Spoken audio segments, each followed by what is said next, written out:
Under 19 ప్రపంచ cup 2026లో team India teenage sensations Vaibhav Suryavanshi, Vihan Malhotra అమ్మో విధ్వంసం సృష్టిస్తున్నారు.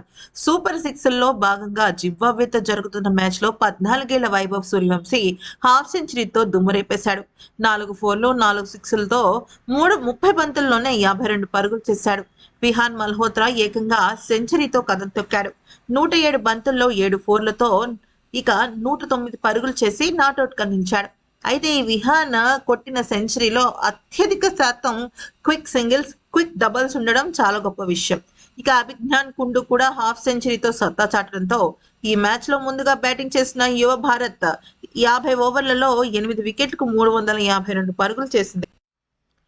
అయితే ఇక కెప్టెన్ ఆయుష్ మహత్రే అంటే మన చెన్నై సూపర్ కింగ్స్ జట్టు ఆటగాడు మాత్రం ఇంకోసారి నిరాశపరిచాడు. కానీ జింబాబ్వే బ్యాట్స్మెన్స్ మాత్రం కనీసం 352 పరుగుల సగం కూడా బాధలేకపోయారు. అయితే ఈ మ్యాచ్లో భారత్ టాస్ ఓడి బ్యాటింగ్ దిగింది. అయితే తమ ఇన్నింగ్స్ ను అద్భుతంగా మొదలుపెట్టారు.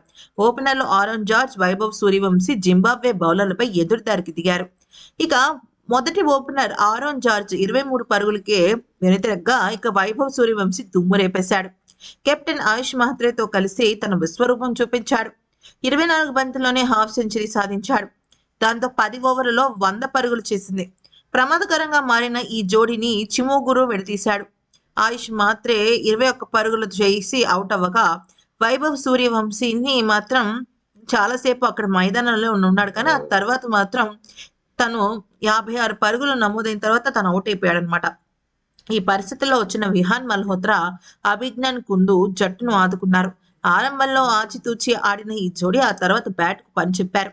48 బంతుల్లో అభిజ్ఞాన్, 57 బంతుల్లో మల్హోత్రా ఇద్దరు కూడా అదరగొట్టేసారి దుమ్ము రేపారు. అభిజ్ఞాన్ కుందు ఇక తర్వాత క్యాచ్ అవుట్ గా పెవిలియన్ కు చేరగా 5వ వికెట్ కు నమోదైన 113 పరుగుల భాగస్వామ్యానికి తెరపడింది.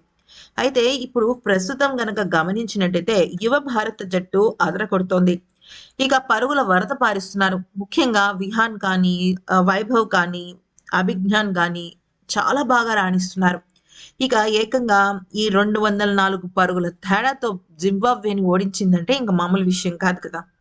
ఇక ఈ క్రమంలో సూపర్ సిక్సర్ గ్రూప్ 2లో భాగంగా మంగళవారం జరిగిన మ్యాచ్లో ఈ రకంగా అద్భుతమైన విజయాన్ని సాధించింది మన భారత జట్టు. అయితే ఇక ఒకళ్ళ మించి ఒకళ్ళు ఎవరి గురించి చెప్పాలా అన్న విషయం పైన కూడా ఇప్పుడు ప్రేక్షకులు ఆసక్తి చూపిస్తున్నారు. ఈ వీడియో కనుక నచ్చితే లైక్ చేసి సబ్స్క్రైబ్ చేసుకోండి.